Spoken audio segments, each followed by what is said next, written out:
So I have several students that come up to me throughout the day and say, Miss Tilly, I finished a book. And I say, that's great. What steps do you need to take next? And they say, I don't know. So we have talked about the procedures on how to show me, tell me, let me know that you finished reading a book, which is great because we're working towards 20 books this year. So I thought I'd make another instructional video. This one's for the kids. Parents, you can watch though, so you know too. But really, I'm making this one for my kiddos so that when they ask me, what do?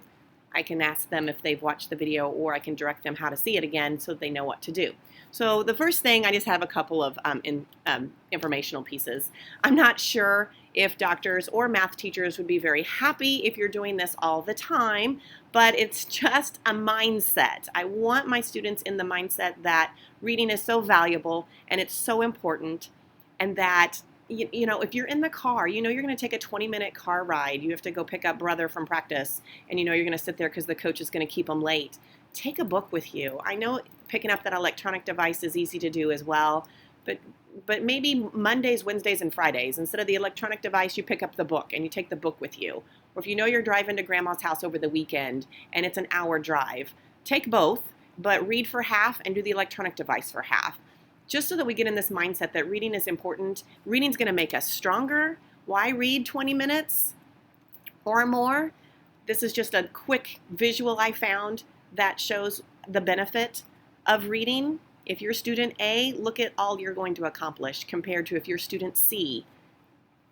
And think about that. Think about what student you would like to be and review that and think about that. So, what are we doing here? I kind of have two parts. We're working towards 20 books, trying to read 20 books this school year. I hope kids get past 20 and they take another 20 book challenge when this one's done.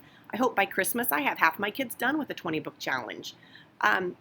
They don't have to be monstrously long books. You can read the smaller I Survived books, or you can read the Who Was books. Those are less than 100 pages and they count. So I'm hoping we'll get more kids closer to this as we get through the school year. But one thing we need to do is we need to commit to a book. And we talked about this in class last week. I have several students that either leave their book at home or it's in their locker, and they walk up to my library and get a quick book, which I don't mind.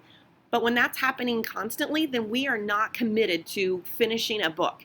So we went to the library last Wednesday and we had everyone commit to a book. Start it, finish it. Let's commit it. Let's get it done. Take it home and read it. Bring it back to school and read it. Whenever you have some downtime, I call it commercial breaks.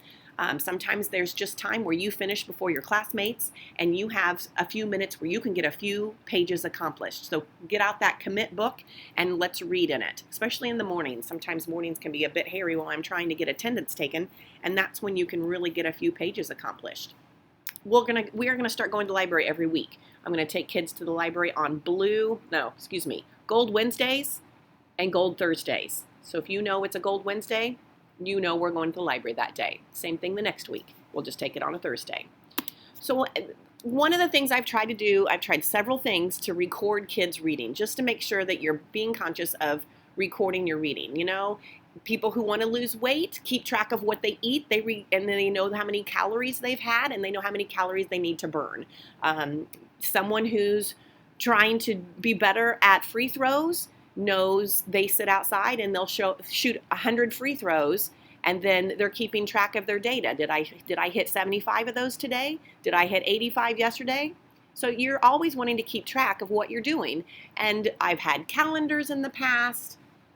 Those start out strong, but by December, kids kind of wimp out on doing those. So we have hoops. We hang hoops from the ceiling. You read a certain amount of pages, and yes, I'm asking for parents to get those signed. I know that can be kind of a pain. You can sign them one at a time, or you can sign them once they have a whole sheet completed. It's however you want to work it at home. And then bring those in and we hang them from the ceiling. It's very visual. I can look and see who's reading and who's not. And if I see some that are not, then I need to make sure they have a commitment book. And then maybe I just need to sit with them at the small group table and we just read a little bit together. But that's where at home it comes in too. They just need to commit to that book and make reading a priority at home, as well as all the other things you have to do. But it's 20 minutes. If there's a television show on TV and you have already seen that episode, you know how it's going to end. Instead of watching it for the 30th time, turn the TV off and pick up your book. I promise you, it'll be better than that show you've watched 30 times. All right. So once you read, just put up your hoops. Then you finish a book. So what do you do next? I have a station set up in the classroom. It's the 20 book challenge board. I keep track of what you're reading with little stickers, but then there are 2 folders. You need to decide, was my book nonfiction? Was my book fiction? If it's nonfiction, it's not fake, it's real. If it's fiction, it was fake. It was a made-up story. Complete the half sheet, and then you're going to tape that into a 20 book challenge composition notebook that we made in class. Everyone has these in their desk if they're in my homeroom.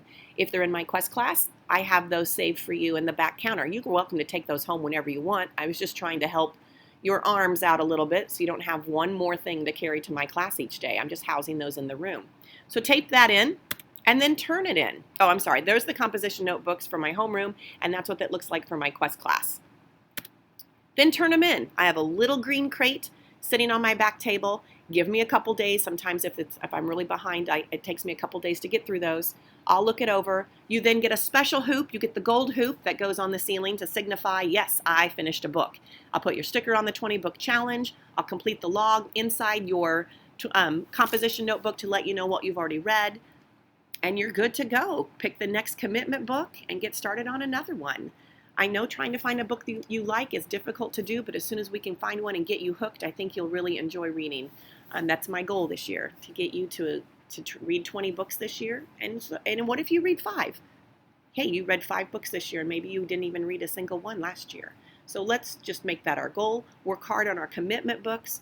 Try to take those home each night. Read them at home. Read them, bring them back to school. Read when you have some downtime, a commercial break, like that poem said at the very beginning. If you have any questions, please feel free to send me an email. Thanks.